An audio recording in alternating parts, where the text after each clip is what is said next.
அருள் தனது குடும்ப விழாவிற்கு 150 நபர்கள் தங்குவதற்கு ஒரு கூடாரம் அமைக்கிறார்.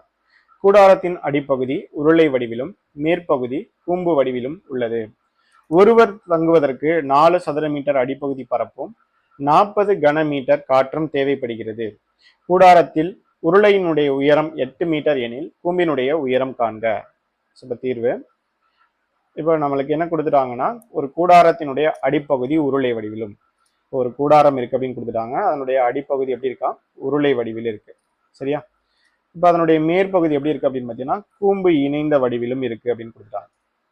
கொடுத்துட்டு இதனுடைய அதாவது உருளை பகுதியினுடைய உயரம் எப்படி இருக்கும் அப்படின்னு பார்த்தீங்கன்னா 8 மீட்டர்னும். இப்போ நம்மளுக்கு என்ன கேட்குறாங்கன்னா கூம்பு பகுதியினுடைய உயரம் எவ்வளோ அப்படின்னு கேட்குறாங்க. இது நம்மளுக்கு தெரியாது. இப்போ இதுலேருந்து நான் என்ன பண்ணுறேன் அப்படின்னு பார்த்தீங்கன்னா உருளை மற்றும் கூம்பு ஆகியவற்றின் உயரங்கள் முறையே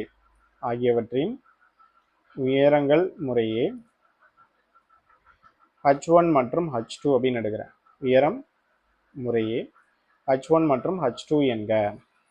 H1 மற்றும் H2 என்க அப்படின்னு சொல்லிடலாம். இப்போ இதில் நம்மளுக்கு என்ன கொடுத்துட்டாங்கன்னா ஒருவர் தங்குவதற்கு அப்படிங்கிற பார்த்தீங்கன்னா ஒருவர் தங்குவதற்கு தேவையான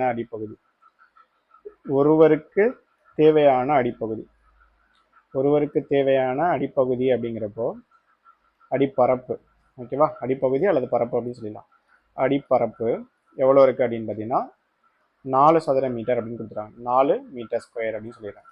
இப்போ மொத்த நபர்கள் எவ்வளோ அப்படின்னு பார்த்தீங்கன்னா 150. மொத்த நபர்கள் எவ்வளோன்னா 150. இப்போ இந்த 150 நபர்களுக்கும் அடிப்பகுதி நம்மளுக்கு வேணும். இப்போ நான் 150 நபருக்கு தேவையான அடிப்பகுதி, 150 நபருக்கு தேவையான அடிப்பரப்பு. இப்போ 150 இன்டு ஒரு நபருக்கு தேவையான பரப்பு எவ்வளோ அப்படின்னு பார்த்தீங்கன்னா 4. 150 இன்டு 4 என்னன்னு சொல்லிடலாம்னா 15 4 60 அப்படின்னு வரும். இங்கே ஒரு 0 அப்படின்னா 600 மீட்டர் ஸ்கொயர்.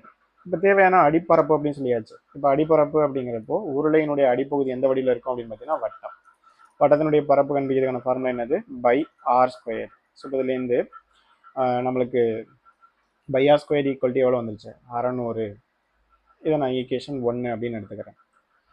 இப்போ ஒருவருக்கு தேவையான காற்று, அதாவது ஒருவருக்கு மட்டும் எவ்வளோ தங்குவதற்கு அப்படின்னு பார்த்தீங்கன்னா தங்குவதற்கு தேவையான காற்று வந்து எவ்வளோ வேணும் அப்படின்னு பார்த்தீங்கன்னா 400 கனமீட்டர் அப்படின்னு கொடுத்துட்டாங்க. இப்போ ஒருவருக்கு தேவையான காற்றின் அளவு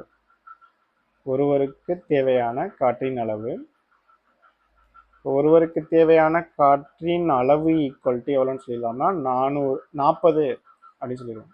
காற்றின் அளவு ஈக்குவல் டு 40 கனமீட்டர் அப்படின்னு கொடுத்துட்டாங்க. ஸோ இப்போ 40 கனமீட்டர் அப்படிங்கிறதுனால மீட்டர் கியூப் அப்படின்னு சொல்லலாம். இப்போ மொத்தம் எத்தனை நபர்? 150 நபர். இப்போ 150 நபருக்கு தேவையான காற்றின் கன அளவு, 150 நபருக்கு தேவையான காற்றின் கன அளவு ஈக்குவல் டு 150 இன்ட்டு எவ்வளவு? ஒருவருக்கு தேவையான காற்றின் கன அளவு 40 அப்படின்னு சொல்லிடலாம். இப்போ 15 4 எவ்வளோ வரும் அப்படின்னு பார்த்தீங்கன்னா 60. இங்கே ஒரு 2 0 அப்படின்னப்போ 6000 மீட்டர் கியூப் கன அளவு நம்மளுக்கு என்ன வேணும் அப்படின்னு பார்த்தீங்கன்னா காற்று தேவைப்படும். இந்த 150 நபரும் எதுக்குள்ள தங்க போறதா சொல்லிட்டாங்கன்னா உருளை மற்றும் கூம்பு இணைந்த வடிவில் உள்ள இந்த கூடாரத்தில்.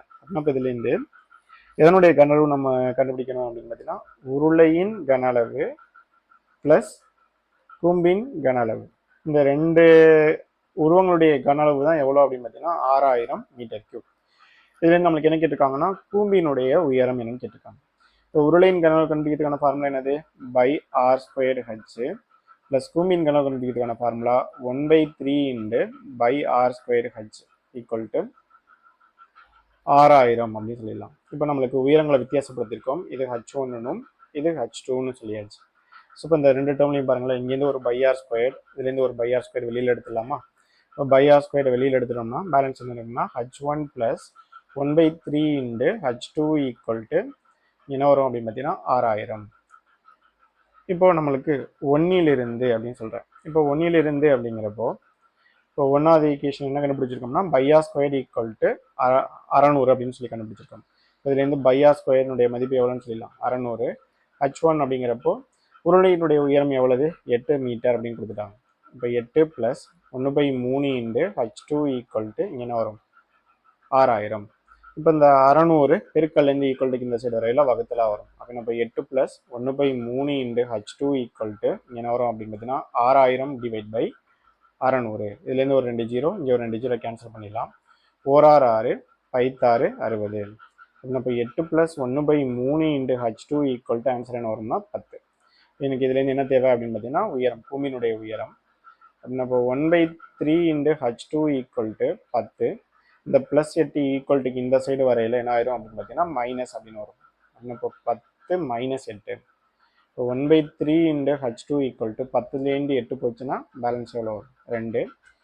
இப்போது நம்மளுக்கு இது பெருக்கல்லேருந்து ஈக்குவல் டு வகுத்தல்லேருந்து ஈக்குவல் டுக்கு இந்த சைடு போயிடலாம் பெருக்கலாக வரும். அப்போ H2 ஈக்குவல் டு 2 இன்டு 3 3 6. இப்போ தேர்ஃபோர் இதுலேருந்து என்னன்னு சொல்லிடலாம்னா கூம்பின் உயரம்